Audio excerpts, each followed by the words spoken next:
The Montana Territory in 1887 was a place where broken men went to disappear, and Jonas McCready had been disappearing for 3 long years. Hidden deep in the pine forests of the Bitterroot Mountains, his cabin sat like a wound in the wilderness, silent, cold, and haunted by the ghosts of dreams that died too young. Jonas had once been a man who'd built cradles instead of coffins, who'd planted gardens instead of graves, who'd believed that love could conquer the cruelest tricks of fate. But that man had died on a snowy February night in 1884, buried alongside his wife Margaret and the daughter who'd never drawn her first breath. Now Jonas McCready was just the woodsman, a shadow who cut timber, trapped game, and spoke to no one except the wind that whispered through the pines. The townspeople of Cedar Falls knew him only as the silent figure who appeared every few months to trade furs for supplies, his eyes holding the kind of emptiness that warned decent folks to keep their distance. But even the most broken men can't outrun destiny forever. You're about to witness how $3 and 3 orphan children would shatter the careful walls Jonas had built around his grief. How a chance encounter at an orphan auction would force a man who'd given up on life to discover that sometimes the family you need most comes in the most unexpected packages. This is the story of Jonas McCready, who thought he was buying temporary help for his failing homestead. Of Lucy, Emma, and Sarah, 3 sisters whose own tragedy would collide with his in ways that would challenge everything he believed about loss, love, and the possibility of second chances. What Jonas didn't know was that one of these children carried a secret that would bring his dead daughter's memory rushing back with devastating clarity. He didn't know that his wife's dying words had somehow survived in the innocent voice of a 4-year-old girl who'd never known her name.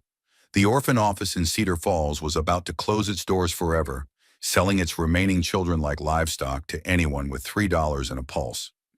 Jonas McCready was about to discover that some purchases change everything, and that the most broken families are sometimes the ones most desperate to heal each other's wounds. Because when a grieving widower meets 3 orphan sisters, somebody's definition of family is about to expand beyond the boundaries of blood and birth. Someone's going to learn that the love you thought you'd lost forever might be exactly the love you need to save 3 innocent lives. In the summer of 1887, in a forgotten corner of Montana Territory, a woodsman who'd sworn never to love again was about to discover that the human heart has a capacity for healing that no amount of grief can destroy. The auction block was waiting. The children needed homes. And Jonas McCready was about to learn that sometimes the most important investments are the ones that seem impossible to afford. Sometimes $3 can buy you everything you never knew you needed. Sometimes the family you're meant to have finds you when you've stopped looking for them entirely. Jonas McCready hadn't set foot in Cedar Falls for 6 months, and he could already feel why he'd stayed away. The town pressed against him like a too-small coat, all noise and movement, and people who remembered when he'd been someone different. Someone who'd smiled and made plans and believed the future held more than just surviving until tomorrow. He'd only come for supplies, salt, ammunition, and the wool socks that kept his feet from freezing during the long Montana winters. What he hadn't expected was the crowd gathered around the orphan office, and he sure as hell hadn't expected the wooden sign that made his stomach clench with unwanted memories. Final liquidation, all remaining children, $3 each. Children, being sold like cattle or grain sacks. Jonas tried to walk past, focusing on the trading post across the street, but something stopped him. Maybe it was the way the crowd murmured with the casual cruelty of people discussing livestock prices. Maybe it was the memory of his own childhood, shuffled between reluctant relatives after his parents died. Or maybe it was just the stubborn streak that had kept him alive when grief tried to kill him. He found himself pushing through the crowd toward the makeshift platform where Reverend Patterson stood with a ledger and a cash box, looking like a man selling his soul 1 coin at a time. Folks, Patterson called out, his voice carrying the false cheer of a snake oil salesman. We've got 3 fine children left, and the county's given us until sundown to find them homes. Otherwise, it's the workhouse in Helena, and we all know what that means. Jonas knew what it meant. He'd seen the children who came back from Helena's workhouse, the ones who came back at all. Hollow-eyed, bent-backed, with spirits crushed so thoroughly they could barely remember their own names. On the platform stood 3 girls, and the sight of them hit Jonas like a fist to the chest. They couldn't have been more than 8, 6, and 4 years old, dressed in identical gray orphanage uniforms that hung loose on their thin frames.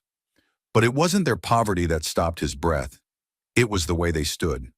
The oldest girl had her arms wrapped protectively around her younger sisters, her chin raised with a defiance that reminded Jonas painfully of Margaret when she'd been cornered by life's cruelties.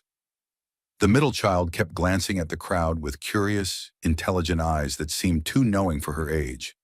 And the youngest looked directly at Jonas with eyes the exact shade of blue as his daughter's had been in the dreams that still haunted his sleep. "The McAllister girls," Patterson was saying, consulting his ledger. "Ages 8, 6, and 4. Lucy's good with sewing and cooking. Emma can read and write better than most adults.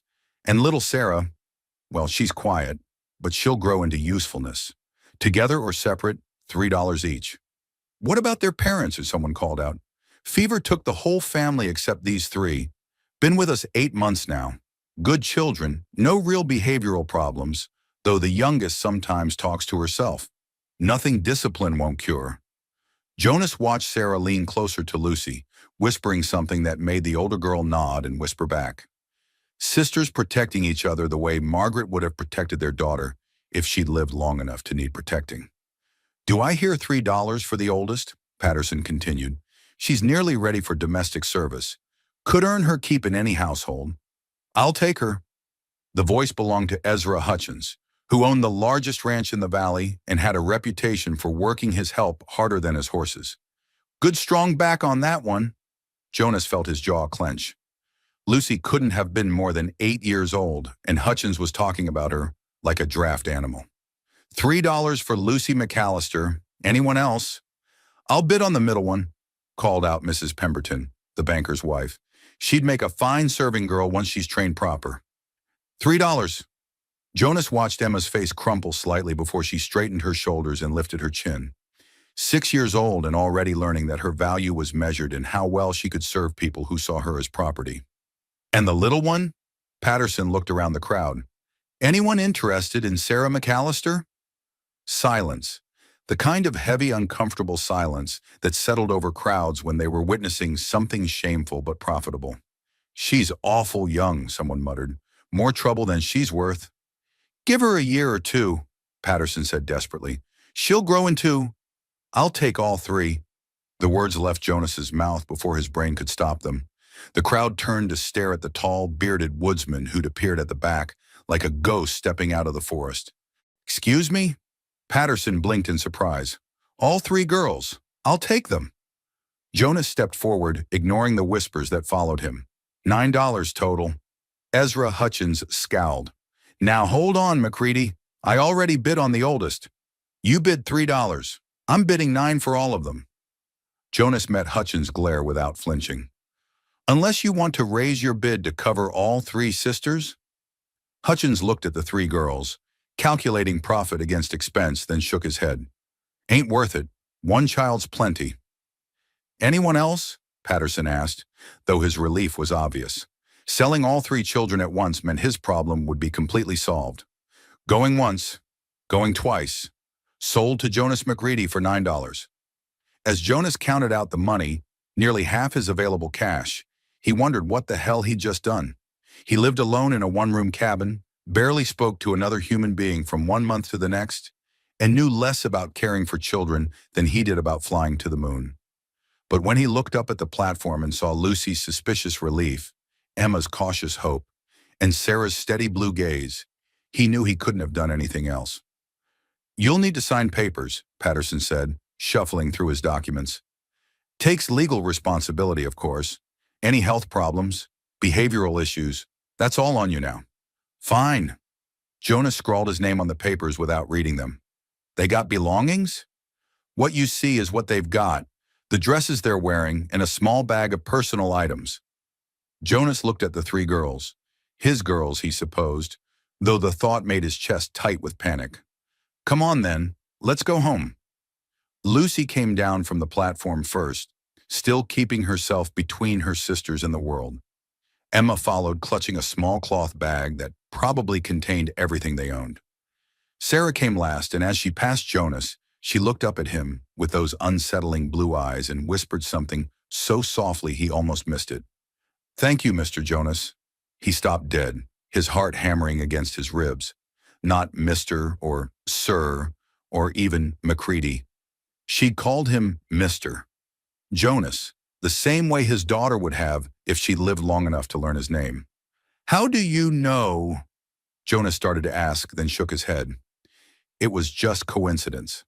Children picked up names from overheard conversations. There was nothing mysterious about it. But as they walked through Cedar Falls toward where he'd left his wagon, Sarah slipped her small hand into his rough one with the confidence of a child who'd never learned to fear strangers. And for just a moment, Jonas could almost imagine he felt Margaret's approval in the mountain wind that whispered through the pines. He'd bought 3 orphans for $9 and didn't have the first idea what to do with them. But as they climbed into his wagon and started the long journey back to his cabin, Jonas realized something had shifted in the careful emptiness he'd built around his life. For the first time in 3 years, he wasn't going home alone. And somehow that felt like the most terrifying and wonderful thing that had happened to him since the night his world had ended in blood and snow. The girls sat quietly in the wagon bed as they left Cedar Falls behind, but Jonas could feel their eyes on him, measuring, evaluating, hoping. Lucy watched the road ahead with the wariness of someone who'd learned not to trust adults who made promises. Emma studied the passing landscape with intelligent curiosity, as if memorizing landmarks in case she needed to find her way back. And Sarah looked at Jonas like she'd been waiting her whole life for him to find her, which was impossible, of course. But as they rolled deeper into the wilderness toward his isolated cabin, Jonas couldn't shake the feeling that this chance encounter had been anything but chance. That maybe somehow Margaret had been guiding his steps all along. The wagon bounced along the narrow mountain trail as afternoon shadows grew longer, and Jonas found himself stealing glances at his unexpected passengers. The 3 girls sat quietly in the wagon bed, Lucy keeping her sisters close, while Emma pointed out birds and wildflowers in whispered excitement. Sarah simply watched the forest with those unsettling blue eyes, as if she recognized something in the wilderness that the others couldn't see. "How much farther, Mr. Jonas?" Emma asked, the first words any of them had spoken since leaving Cedar Falls. "Another hour, maybe less." Jonas cleared his throat, unused to conversation. "Trail gets rough ahead, so hold on tight." "We will," Lucy said firmly, her protective instincts clearly extending to managing her sister's behavior around their new guardian. As they climbed higher into the mountains, Jonas's anxiety grew. His cabin had been built for one man who barely wanted to exist, let alone live. There was one room, one bed, and supplies for one person who ate when he remembered and slept when exhaustion forced him to. What was he supposed to do with 3 children who would need meals and baths and, God help him, bedtime stories? "Mr. Jonas?" Sarah's voice was so soft he almost missed it over the wagon wheels. "Are you scared too?" The question hit him like a physical blow. He turned to look at the 4-year-old who'd somehow identified the emotion he'd been trying to hide from himself. "Maybe a little," he admitted, surprised by his own honesty. Sarah nodded seriously. "It's okay to be scared. Lucy says being scared just means something important is happening." "Out of the mouths of babes." Jonas glanced at Lucy, seeing wisdom in her 8-year-old face that most adults never achieved. These children had survived losses that would have broken grown men, and somehow they'd emerged with their capacity for hope intact. The cabin came into view just as the sun touched the western peaks, casting long shadows across the small clearing Jonas had carved from the wilderness. It looked exactly what it was, a refuge for a man who'd given up on civilization. The logs were weathered gray, the single window was small and high, and the front porch sagged under the weight of 3 years' worth of neglect. "This is home," Jonas said, trying to see his sanctuary through children's eyes. "It's not much, but it's warm and dry." Emma's face lit up. "It's perfect. Look, Lucy, it's like the cabin in the fairy tale book." Lucy's expression was more reserved. She'd clearly learned not to trust in perfect endings. "Where will we sleep?" That was the question Jonas had been dreading. "Well, there's only one bed, but I can make pallets on the floor. Or I could sleep outside until I build something more permanent." We can share, Lucy said quickly. We're used to it. Emma kicks, but Sarah's quiet. I do not kick, Emma protested, then looked guilty. Well, maybe a little. The domesticity of their banter made Jonas's chest tight with memories of conversations he'd never had with his own daughter. He helped them down from the wagon, noting how Lucy immediately began organizing their few possessions, while Emma explored the clearing with boundless curiosity. Sarah, however, walked straight to the cabin door and placed her small hand on the wood as if she were greeting an old friend. She missed you, Sarah said softly. Jonas froze. What did you say? Sarah looked up at him with those impossible blue eyes. The house. She missed you while you were gone. Houses get lonely too. It was exactly the kind of whimsical thing a 4-year-old might say, but something in her tone made Jonas's skin prickle with recognition. Margaret used to talk to their house the same way, greeting it when they returned from town, apologizing when they left it empty too long. How do you know about? Jonas started to ask, then caught himself. He was reading too much into innocent words spoken by a child who'd been through trauma. Never mind, let's get you settled inside. The cabin's interior was even less welcoming than the exterior. One room dominated by a stone fireplace, with Jonas's narrow bed pushed against the far wall, a rough wooden table, 2 chairs, and shelves lined with basic supplies. It smelled of wood smoke, leather, and the kind of solitude that had weight and substance. Oh, Emma breathed, and Jonas braced himself for disappointment. Instead, she clapped her hands in delight. It's like a fairy tale cottage. Lucy, look at the fireplace. And there's books. She'd spotted the small collection of volumes on Jonas's shelf, mostly practical guides to farming and hunting, but including the Bible and poetry collection that had been Margaret's. Books he hadn't touched in 3 years, but couldn't bring himself to burn. Can we really stay here? Emma asked, her enthusiasm infectious despite Jonas's growing panic. For now, he said carefully, we'll see how it goes. Lucy began unpacking their small bag with practiced efficiency, revealing a worn doll, a few pieces of clothing, and a small wooden box that she handled with particular care. What's in there? Jonas asked gently. Lucy hesitated, then opened the box to reveal a few letters, a pressed flower, and a small silver locket. Things that belong to Mom and Papa. It's all we have left of them. The simple statement broke Jonas's heart. These children had lost everything, just as he had, but they'd somehow managed to preserve hope where he'd found only bitterness. We'll keep them safe, he promised, and meant it. As evening settled over the mountains, Jonas found himself completely out of his depth. The girls were hungry, but his usual meal of jerky and hardtack wasn't suitable for children. He had no idea what time they should go to bed, or whether they needed baths, or how to handle the 1,000 small requirements of caring for young lives. Lucy, sensing his distress, stepped into the breach with the competence of someone far older than her years. Emma, help me see what supplies Mr. Jonas has. Sarah, you can gather kindling for the fire. Just small pieces like I showed you. You don't have to, Jonas started. We want to help, Lucy said firmly. We earn our keep. That's what they taught us at the orphanage. The matter-of-fact way she said it made Jonas angry at adults who taught children that their worth was measured in usefulness. This isn't the orphanage. You don't have to earn anything here. Lucy looked at him with surprise, as if the concept of unconditional care was foreign to her. Then what do you want from us? The question was so direct, so adult, that Jonas found himself struggling for an answer. What did he want from them? He'd bought them on impulse, driven by emotions he didn't understand. Now that they were here, in his space, disrupting his carefully constructed solitude, what came next? I want you to be safe, he said finally.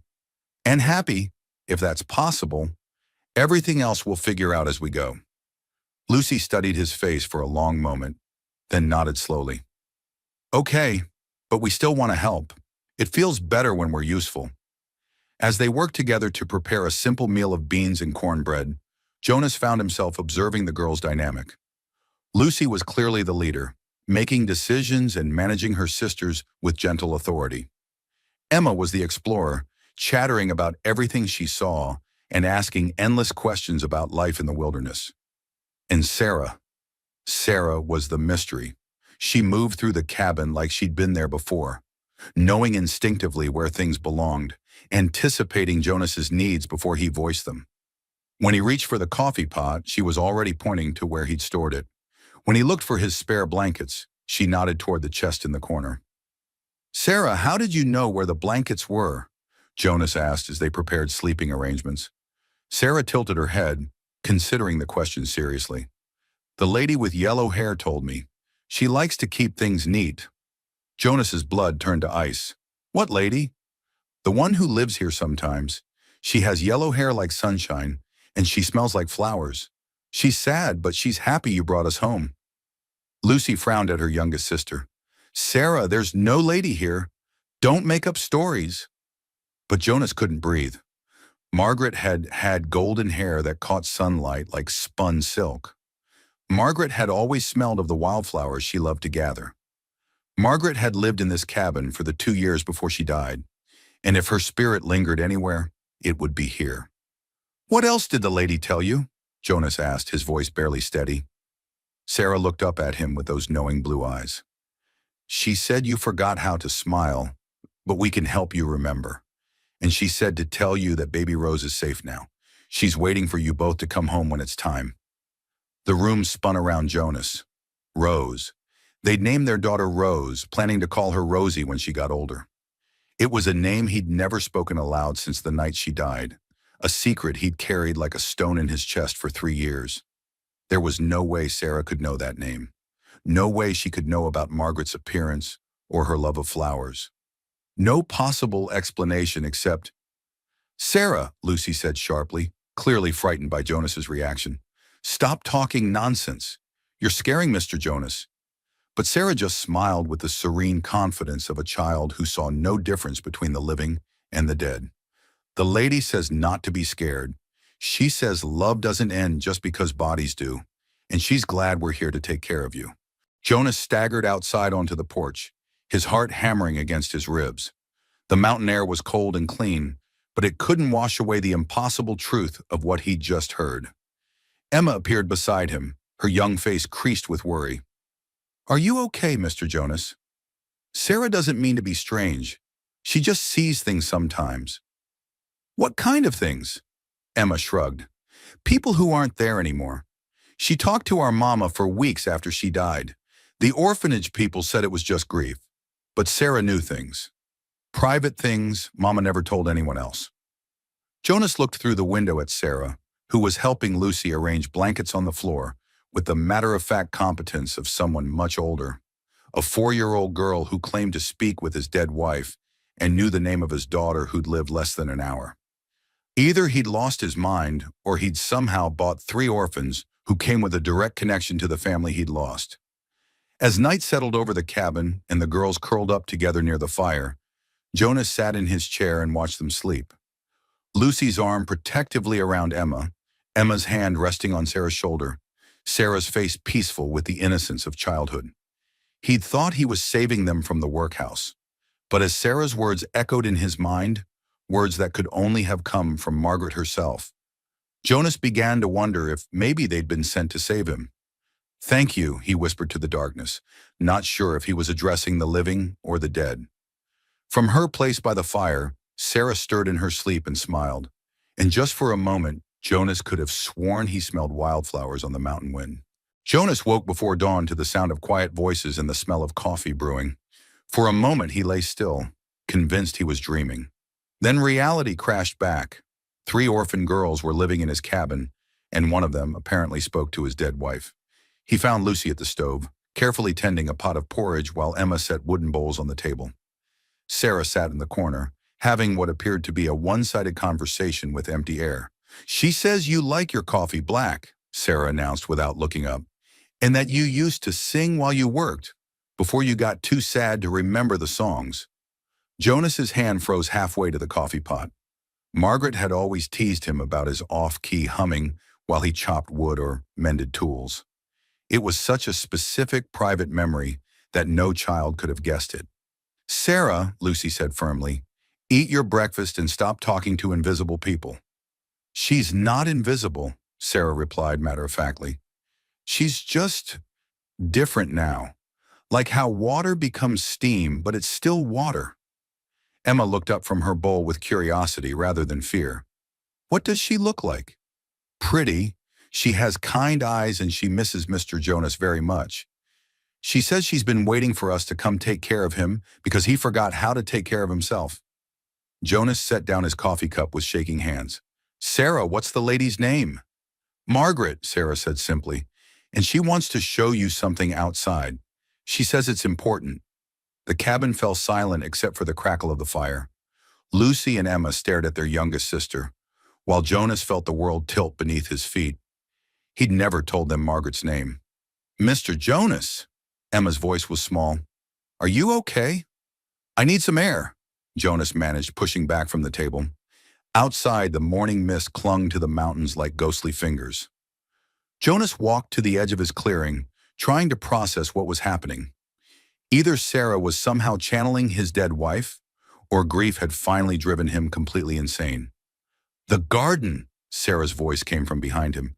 She wants you to remember the garden. Jonas turned to find all three girls had followed him outside. Sarah was pointing to a patch of earth behind the cabin that had been overgrown with weeds for 3 years. Margaret planted flowers there, Jonas said quietly, before she died. She says they're still there, under all the weeds, sleeping, waiting for someone to wake them up. Sarah walked over to the forgotten plot and knelt down. She says baby Rose would have loved to help with the flowers. Jonas's legs nearly gave out. He sank onto a fallen log, overwhelmed by memories he'd spent 3 years trying to bury. Emma, with the intuitive kindness of childhood, came to sit beside him. Sarah sees things that make grown-ups scared sometimes, but she's never mean about it. She just wants to help. What happened to your mama and papa? Jonas asked, needing to understand these children who'd arrived in his life like a miracle wrapped in tragedy. Lucy answered, her voice steady despite the pain in her eyes. Fever. It took everyone in our town except us. We were sick too, but we got better. Mama died holding baby Rose. She stopped, her face paling. I mean, holding our baby brother. His name was Thomas. But Sarah shook her head. No, Lucy. Mama said this baby Rose, not our Thomas. She said Mr. Jonas needs to know that baby Rose is happy and safe, and she's not alone. Jonas buried his face in his hands. Rose. His daughter had lived exactly 47 minutes, just long enough for him to hold her tiny, perfect body and whisper her name. Margaret had died from complications hours later, taking with her all the joy and hope Jonas had ever known. But Rose had been buried in his arms, and he'd never told another living soul her name. How? He whispered. How could you possibly know that? Sarah came over and put her small hand on his knee. Because love is stronger than dying, Mr. Jonas. And because baby Rose wanted me to tell you she's not sad anymore. She's with Mama Margaret, and they're both watching over you. For the first time in 3 years, Jonas wept. Not the bitter, angry tears he'd shed alone in his cabin, but the cleansing tears of a man finally allowing himself to grieve properly. Lucy and Emma moved closer, their own eyes wet with sympathetic tears, while Sarah simply held his hand and waited. She says you can plant the garden again, Sarah said softly. Not to replace what was lost, but to grow something new. She says gardens are about hope, and hope is what keeps love alive. Jonas looked at the 3 girls who'd somehow become his responsibility, then at the forgotten plot where Margaret's dreams had once bloomed. Maybe Sarah was truly speaking to the dead, or maybe she was just a traumatized child with an extraordinary gift for reading grief. It didn't matter. What mattered was that for the first time since his world ended, Jonas felt something other than emptiness. Would you like to help me clear the garden? He asked. Emma's face lit up. Really? We can plant flowers. We can plant whatever you want, Jonas said, surprised by the steady sound of his own voice. Flowers, vegetables, herbs for cooking, whatever makes you happy. As they spent the morning pulling weeds and clearing the forgotten plot, Jonas found himself humming, actually humming, for the first time in years. The girls worked with the enthusiasm of children given purpose, and gradually the earth that had been buried under neglect began to emerge. "Look," Emma cried, pointing to a corner of the garden. "There's something growing here already." Jonas knelt beside her and gently brushed away the weeds. Underneath, impossibly, a small rose bush had survived 3 years of neglect. Its leaves were pale and its stems weak, but it was alive. A single bud clung to the highest branch, preparing to bloom despite everything. Sarah smiled with satisfaction. "She told you there were still flowers waiting? They just needed someone to remember they were there." That evening, as the girls helped him prepare dinner, Jonas found himself studying their faces in the firelight. Lucy's quiet strength, Emma's irrepressible curiosity, Sarah's mysterious wisdom. Somehow they'd filled spaces in his life he hadn't even realized were empty. "Mr. Jonas," Lucy asked quietly, "are you sorry you bought us?" Jonas set down his spoon and looked at her seriously. "Lucy, I want you to listen carefully. You are not something I bought. You are three remarkable young ladies who needed a home, and I needed you even though I didn't know it. There's a difference." "What difference?" Emma asked. "Things you buy are just objects. Family is something you choose to love, and something that chooses to love you back." Sarah nodded approvingly. "She says that's exactly right. She says families aren't about blood. They're about hearts that decide to stay together." As Jonas tucked the girls into their makeshift beds that night, he realized his cabin no longer felt like a tomb. It felt like what it had always been meant to be, a home where love could grow, even in the most unlikely circumstances. And when Sarah whispered, "Good night, Mama Margaret," to the empty air before closing her eyes, Jonas found himself whispering his own good night to the wife who'd somehow found a way to bring him back to life. 2 weeks passed in a rhythm Jonas had never expected to find again. The girls fit into his life like pieces of a puzzle he hadn't known was incomplete. Lucy managed the household with quiet efficiency. Emma filled the cabin with laughter and endless questions. And Sarah continued her mysterious conversations with someone only she could see. Jonas found himself changing in small ways. He shaved more regularly because Emma said his beard was scratchy for hugs. He started cooking proper meals because Lucy worried about nutrition. He even began telling stories by the fire because Sarah asked about his childhood with Margaret. But it was Sarah's otherworldly knowledge that continued to shake him to his core. That morning, as Jonas returned from checking his trap lines, he found the girls in the garden they'd been restoring together. Emma was planting seeds with enthusiastic imprecision. Lucy was carefully weeding around the surviving rose bush, and Sarah was sitting perfectly still having another of her one-sided conversations. "She's excited about something," Sarah announced as Jonas approached.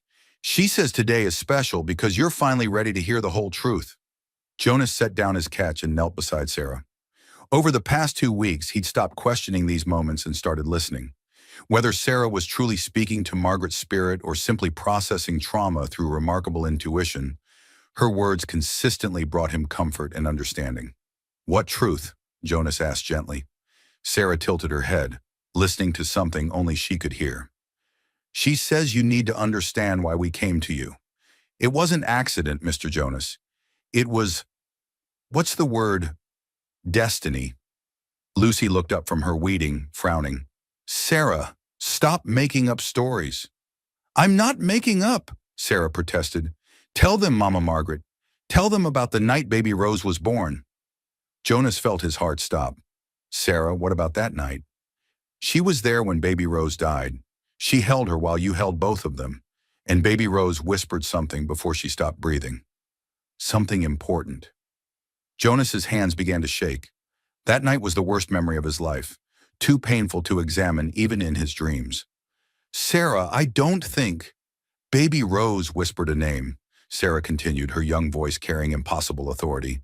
"She whispered Sarah, because she knew that someday a little girl named Sarah would come to take care of you when Mama Margaret couldn't anymore." The world went silent around Jonas. He remembered that night with crystal clarity, holding his dying daughter while Margaret slipped away from blood loss, whispering desperate prayers to a God who seemed to have abandoned them. But Rose, had she made a sound just before the end? Had there been a whisper so soft he'd convinced himself it was just air leaving tiny lungs? "That's impossible," Lucy said. but her voice wavered with uncertainty. Emma had stopped planting and was staring at her youngest sister with wide eyes. Sarah, how could you know about a baby who died before you were born? Sarah smiled with the patient expression of someone explaining something obvious to slow adults. Because Baby Rose told me. She came to me in dreams after our mama and papa died. She said I had to take care of Mr. Jonas because he was her papa, and he was too sad to remember how to live. Jonas felt the earth shift beneath him. Sarah, when did these dreams start? Right after the fever took our family. I was sick and almost died too, but Baby Rose came and told me I had to get better. She said she couldn't stay with her papa, but I could. She said it was my job now. That's why you always seem to know things about the cabin, Jonas whispered, understanding flooding through him. About where things belonged, about Margaret's habits. Sarah nodded. Baby Rose remembered everything from when she was inside Mama Margaret's tummy. She remembered the cabin and the garden and how much you loved each other. She wanted me to help you remember too. Lucy sat back on her heels, her practical mind struggling with impossible concepts. But Sarah, that would mean my daughter's spirit guided you to me, Jonas finished, tears streaming down his face. That somehow, even in death, Rose found a way to send me exactly what I needed most. Emma's voice was small with wonder. So we're like replacement children? No, Jonas said firmly, pulling all three girls into his arms.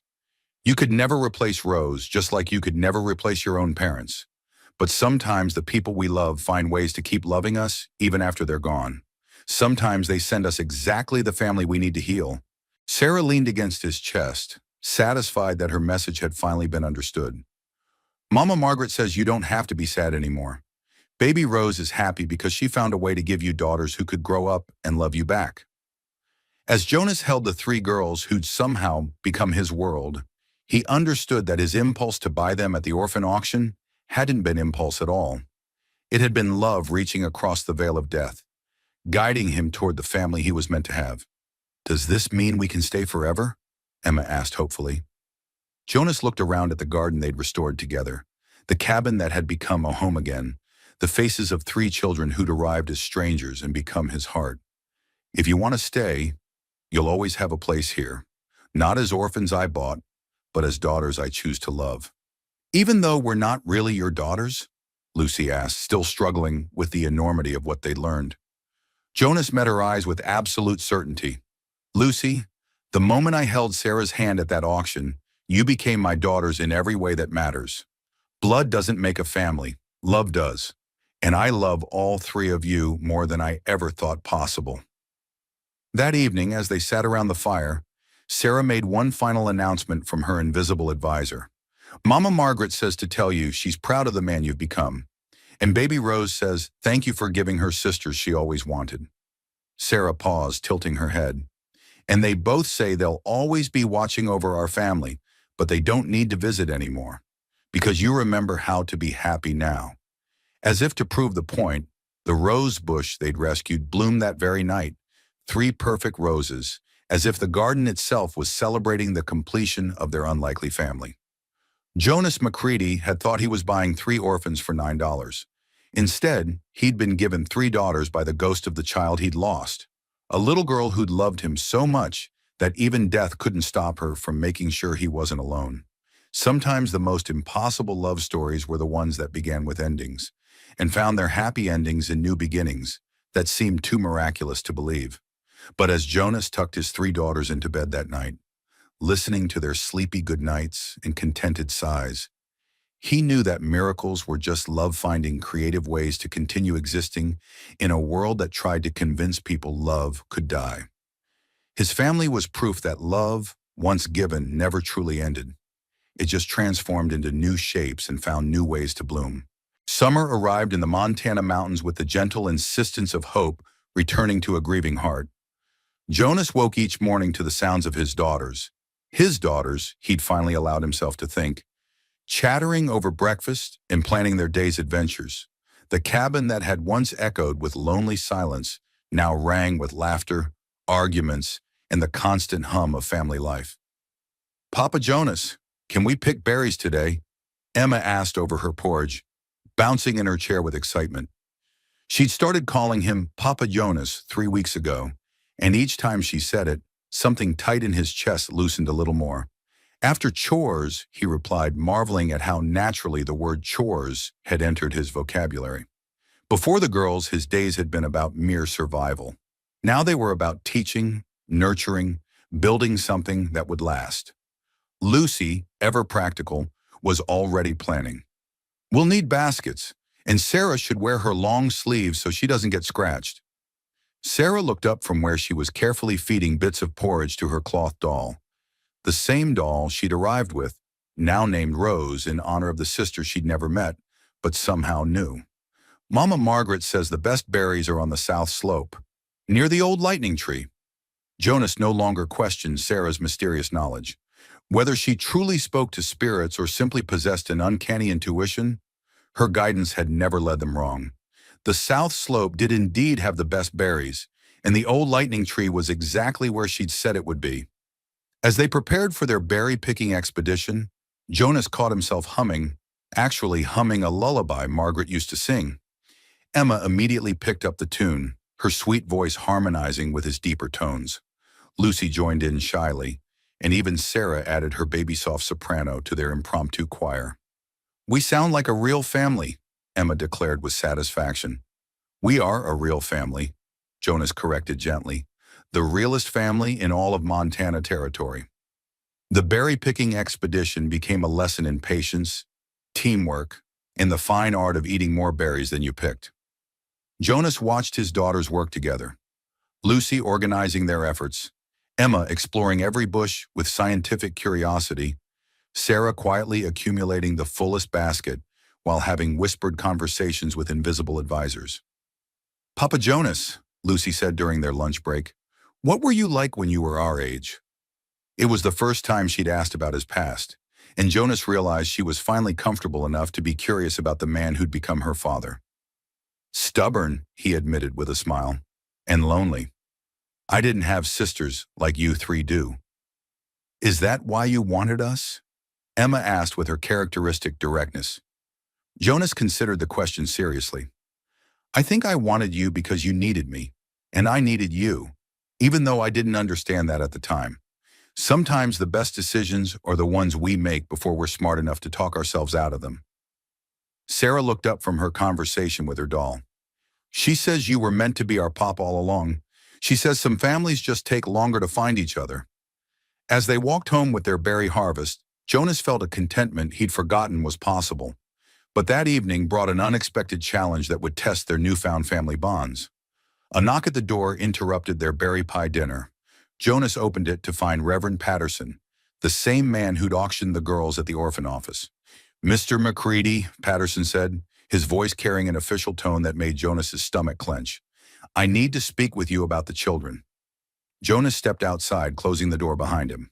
"What about them?" "There's been a complaint. Some folks in town are saying it's not proper, a bachelor raising 3 young girls alone.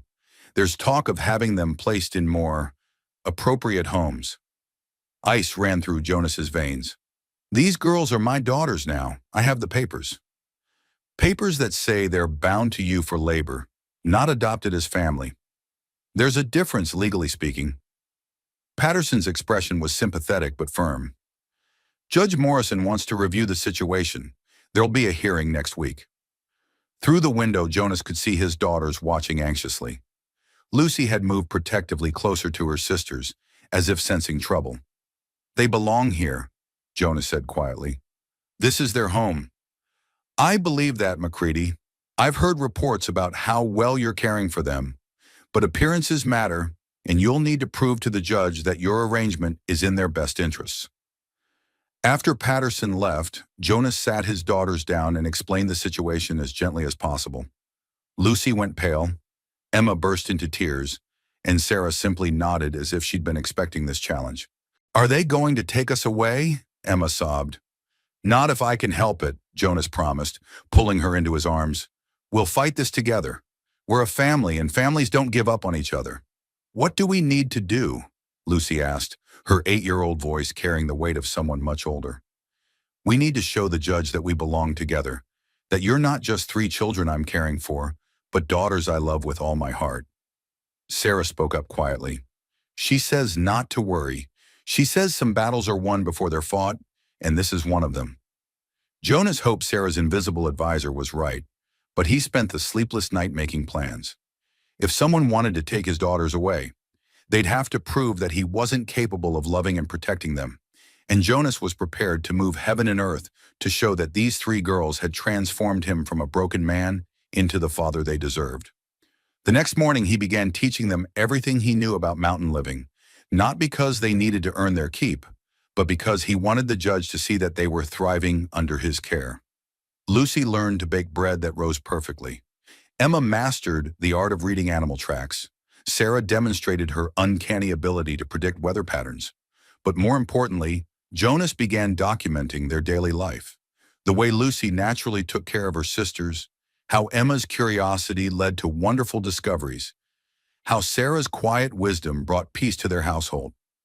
He wanted written proof that these weren't orphans being housed by a reluctant bachelor, but daughters being raised by a man who discovered his true purpose in loving them.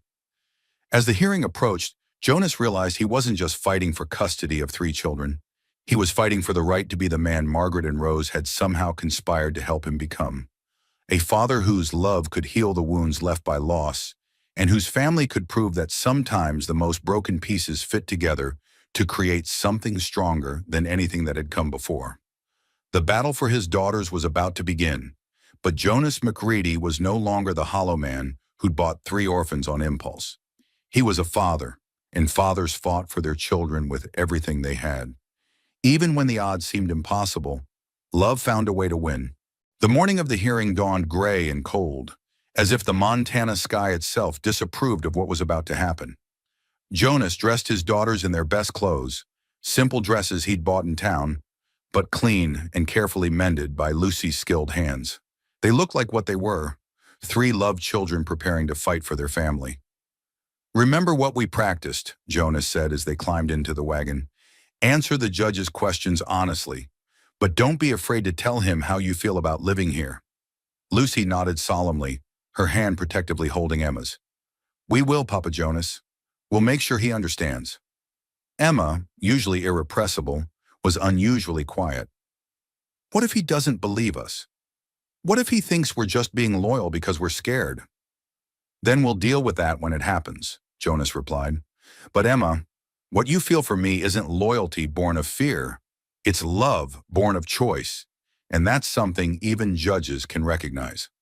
Sarah, sitting calmly with her doll, spoke up. "She says the judge has lost children too. She says his heart will remember what family really means." The courthouse in Cedar Falls was packed with townspeople who'd come to witness the spectacle. Jonas spotted faces both friendly and hostile. Mrs. Peterson, who'd bid on Emma at the auction, Ezra Hutchins, who still scowled at having lost his chance at cheap labor, and surprisingly, several families who nodded encouragingly at Jonas and his daughters. Judge Morrison was a stern man, with silver hair and eyes that seemed to weigh souls. He called the court to order and reviewed the case with methodical precision. "Mr. McCready, you purchased these children at a county liquidation sale for the purpose of household labor. Several citizens have raised concerns about the propriety of a bachelor raising three young girls without proper female supervision." Jonas stood, his hat in his hands. "Your Honor, I may have bought them, but I've raised them." "There's a difference. Explain that difference." Jonas looked at his daughters, drawing strength from their encouraging faces. "When I bought them, I thought I was saving them from the workhouse. I thought I needed help around my homestead. But within days, I realized they weren't helping me survive. They were teaching me how to live again." "That's very poetic, Mr. McCready, but this court deals in facts. What concrete evidence do you have that these children are better off with you than in proper homes with married couples?" Before Jonas could answer, Lucy stood up. "Your Honor, may I speak?" Judge Morrison raised an eyebrow. "You're rather young for legal proceedings, miss." "I'm old enough to know the difference between being wanted and being needed," Lucy replied with startling maturity. "Before we came to Papa Jonas, we were burdens. People fed us because they had to, housed us because the county paid them to. Papa Jonas feeds us because he loves watching us grow. He houses us because we make his house a home. Emma jumped up beside her sister. And he doesn't make us work like servants. He teaches us things because he wants us to be smart and strong and happy.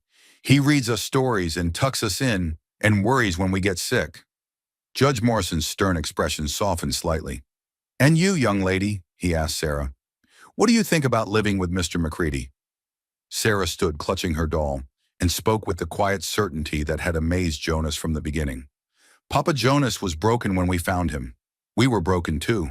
But broken things can be fixed when they have love to hold them together. He's not our papa because he bought us. He's our papa because he chose to love us, and we chose to love him back. This is highly irregular, someone called from the gallery. Jonas recognized Hutchins' voice. A bachelor raising 3 girls is improper, regardless of sentiment. Judge Morrison banged his gavel for order, then looked thoughtfully at Jonas. Mr. McCready, how do you respond to concerns about propriety? Jonas took a deep breath. Your Honor, I can't give these girls a mother, but I can give them a father who would die before letting harm come to them. I can't provide female supervision, but I can provide love, stability, and a home where they're valued for who they are, not what they can do. He paused, his voice growing stronger. I know what it's like to be unwanted. I know what it's like to lose everything that matters. These girls saved me from becoming someone I didn't want to be. If that's not proper, then maybe propriety isn't what children need most. Judge Morrison was quiet for a long moment, studying the faces of the 3 girls who stood protectively close to the man they called father. Finally, he spoke. In 20 years on this bench, I've seen many custody cases. I've seen children fought over like property, and I've seen children abandoned by people who should have loved them. He looked directly at Jonas. What I see here is rarer. 3 children who found a father who's found his purpose in raising them. The courtroom held its collective breath. However, the judge continued, and Jonas felt his heart stop. The concerns about propriety aren't entirely without merit. A bachelor raising 3 young girls will face ongoing scrutiny and social challenges. Emma grabbed Jonas's hand, her small fingers gripping tightly. Therefore, Judge Morrison said, I'm ordering a 6-month probationary period during which time Mr. McCready will receive regular visits from a county representative to ensure the children's continued well-being. If, at the end of that period, all parties are thriving, I'll grant full legal adoption. The courtroom erupted in mixed reactions, but Jonas only heard Emma's squeal of joy and felt Lucy's fierce hug. Sarah simply smiled and whispered, She says the hard part is over now. She says we really are a family forever. 6 months later, Jonas stood in the same courtroom, but this time the atmosphere was entirely different. The county representative, Mrs. Collins, had filed glowing reports about the McCready household. The girls had thrived academically, socially, and emotionally. More importantly, Jonas had become a respected member of the community, the grieving widower who'd found his way back to life through the love of 3 remarkable children. Mr. McCready, Judge Morrison said with something that might have been a smile, it's the judgment of this court that Lucy, Emma, and Sarah McCready are exactly where they belong. Adoption is granted, with all the rights and responsibilities therein. As they walked out of the courthouse as a legally recognized family, Emma skipped ahead, Lucy walked proudly beside Jonas, and Sarah paused to wave goodbye to someone only she could see.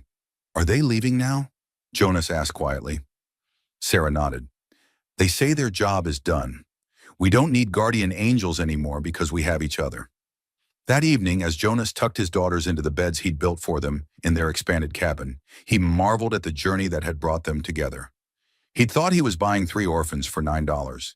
Instead, he'd been given 3 daughters by the spirit of the child he'd lost, a love so strong it had reached across death itself to ensure he wasn't alone. Papa Jonas, Emma said sleepily, do you ever miss being by yourself? Jonas smiled, looking around at the chaos of family life. Toys scattered on the floor, books stacked on every surface, 3 pairs of shoes by the door. Emma, I can't even remember what alone felt like, and I never want to find out again. As he blew out the lamp and listened to his daughter's peaceful breathing, Jonas whispered a final thank you to the wife and child who had somehow orchestrated this miracle. He'd learned that love didn't end with death. It just transformed, finding new ways to bloom in unexpected places. Outside, 3 roses grew in the garden he'd replanted with his daughter's help. Inside, 3 children slept safely in the home they'd helped him rebuild. And somewhere between the visible and invisible worlds, 2 spirits rested easy, knowing their work was complete. Jonas Macready had found his family in the most impossible way. But as he'd learned, the best families were often the ones that seemed impossible until love made them inevitable. Sometimes the most wanted children were the ones nobody else wanted. Sometimes the best fathers were the ones who thought they'd never be fathers at all. And sometimes $9 could buy you everything that mattered in the world. If you were wise enough to recognize that what mattered most couldn't be measured in money, it could only be measured in love. And love, once given freely, always found a way to multiply beyond anything you could have imagined. And so, in the Montana mountains of 1887, a broken woodsman learned that sometimes the most precious families are forged in the fires of shared grief and mutual healing. Jonas Macready discovered that love doesn't die. It just finds new ways to express itself, sometimes through the innocent voice of a 4-year-old who speaks to angels. Lucy, Emma, and Sarah Macready proved that orphans aren't children without families. They're children waiting for the right family to find them. Their courage in the courtroom showed that love chosen is often stronger than love inherited, and that the bonds formed by choice can be unbreakable. Together, they demonstrated that healing happens when broken people refuse to stay broken, that gardens can bloom again after years of neglect, that homes can fill with laughter after being silent with grief, and that sometimes the most impossible love stories begin with endings and find their happy conclusions in new beginnings that feel too miraculous to believe. Jonas learned that being a father isn't about biology, it's about showing up every day with love, patience, and the willingness to put someone else's needs before your own. His daughters taught him that children don't need perfect parents. They need present parents who are committed to growing alongside them. But this story raises so many questions that keep us wondering long after the final rose bloomed in their restored garden. What happened to the Macready family as the girls grew up? Did Lucy become the teacher she dreamed of being? Did Emma's insatiable curiosity lead her to become an explorer or scientist? And what about Sarah? Did her supernatural gift continue as she matured, or did it fade as she no longer needed to bridge the gap between worlds? More intriguingly, what other miracles were happening in 1887 Montana territory? We know Jonas wasn't the only broken man seeking redemption in the wilderness. The frontier was full of people running from their pasts, looking for second chances, carrying secrets that could change everything if the right person discovered them. What if there were other children at that orphan auction? Children with their own mysterious connections to the spirit world. What if Sarah wasn't the only child who could speak to the dead? Imagine the stories we could tell about a young boy who communicates with the ghost of a Civil War soldier, or a girl who receives guidance from a grandmother who died before she was born. And what about the townspeople of Cedar Falls? Mrs. Collins, the county representative who monitored the Macready family, what secrets might she have been hiding? What about Judge Morrison, who Sarah said had lost children of his own? His story of loss and how it shaped his understanding of what family really means could be a powerful tale of redemption and justice. The spiritual elements of this story also open up fascinating possibilities. If love really can transcend death, if spirits can guide the living toward healing and happiness, then what other impossible reunions might be orchestrated by those who've passed on? What other families might be formed by supernatural intervention disguised as coincidence? Think about it. What if there was a sequel following the Macready girls as they grew up and started having supernatural experiences of their own? What if Lucy, now a teacher, encounters a student who reminds her of her younger self? What if Emma, exploring the mountains, discovers ancient Native American burial grounds where spirits still walk? What if Sarah, as a teenager, must use her gift to help another broken family find healing? Or we could explore the broader community around Cedar Falls. What stories of love, loss, and redemption were playing out in the neighboring ranches and settlements? What other broken people were being healed by unexpected encounters with exactly the family they needed? The themes of chosen family versus blood family resonate just as powerfully today as they did in 1887. In our modern world, how many people are still searching for the place where they belong? How many are waiting for someone to choose them, not for what they can provide, but for who they are? This story also makes us think about the role of faith and spirituality in healing trauma. Whether you believe Sarah truly spoke to spirits or simply possessed extraordinary intuition, her ability to help Jonas connect with his lost love was the key to his transformation. What other forms might spiritual healing take? What other ways might the universe conspire to bring healing to those who need it most? Have you ever experienced a moment when what seemed like coincidence turned out to be destiny? Have you witnessed love that transcended loss, or seen families form in ways that defied conventional wisdom? More importantly, have you ever felt the presence of someone you'd lost, guiding you toward happiness they wanted you to have? And here's what we really want to know. If we were to continue the McCready family story, what would you want to see happen next? Should we follow the girls as they grow up and face the challenges of young womanhood in the American West? Should we explore Jonas's past and the tragic story of how he lost Margaret and Rose? Or should we expand the universe and tell stories about other families in Cedar Falls who found healing in unexpected ways? Maybe you'd like to see a story about how Jonas and his daughters handled the girls' first romances. Imagine the protective father who'd gained his daughters so miraculously, now having to let them go to build families of their own. Or perhaps you'd enjoy a tale about Sarah as a young woman, using her supernatural gift to help other families connect with their lost loved ones. What about the practical challenges they must have faced? How did three girls from the orphanage adapt to life in the wilderness? What did they do during the harsh Montana winters when they were snowed in for months? How did Jonas handle the inevitable questions about teenage feelings, growing up, and the complexities of raising daughters without a mother figure? The spiritual aspect also opens up questions about the nature of the afterlife in the Wild West Stories universe. If Margaret and Rose could guide events from beyond the grave, what about other spirits? Are there malevolent ghosts as well as benevolent ones? What about the Native American spiritual traditions that would have been prevalent in Montana territory? How might those intersect with Sarah's gift? We're also curious about the historical context. What real events were shaping Montana territory in the 1880s and 1890s that might have affected the McCready family? How did they navigate the Indian Wars, the expansion of the railroad, the mining booms and busts? These historical events could provide rich backdrops for future stories about Jonas and his daughters. Tell us in the comments, what aspect of the McCready family story intrigues you most? Do you want to see more supernatural elements, more family drama, more historical adventure, or more romance as the girls grow up? Are you more interested in prequels that explore Jonas and Margaret's original love story, or sequels that follow the family into the future? What other characters from this story deserve their own tales? What about Reverend Patterson, who had to make the heartbreaking decision to auction off children like livestock? What drove him to that point, and how did witnessing Jonas's transformation affect his own faith? What about the other people who bid on the girls? What were their stories, and how might their lives have been different if they'd been the ones to take the children home? Here's something else to consider. This story took place during a time when adoption was rare and informal. What legal and social challenges would the McCready family have continued to face as the girls grew up?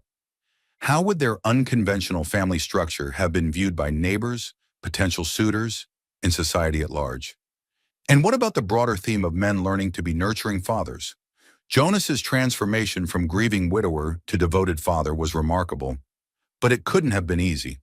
What other stories could we tell about frontier men who found themselves responsible for children and had to learn how to provide not just physical care, but emotional support and guidance?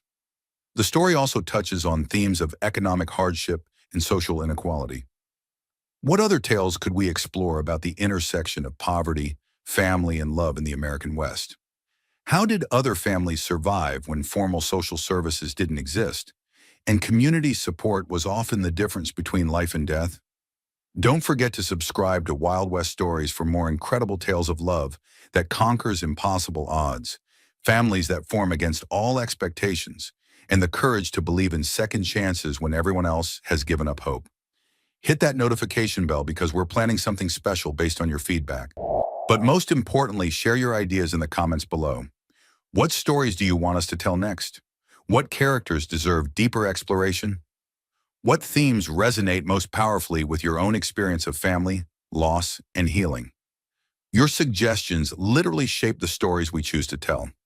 Whether you want more supernatural elements, more historical detail, more family drama, or more romance, your voice matters in determining what tales we explore next in the Wild West Stories universe. Until next time, remember, every heart that chooses love over fear makes the world a little more magical. Every person who opens their home to someone who needs belonging helps prove that miracles are just love, finding creative ways to happen. Sometimes $3 really can buy you everything that matters. Sometimes $9 can purchase a lifetime of purpose.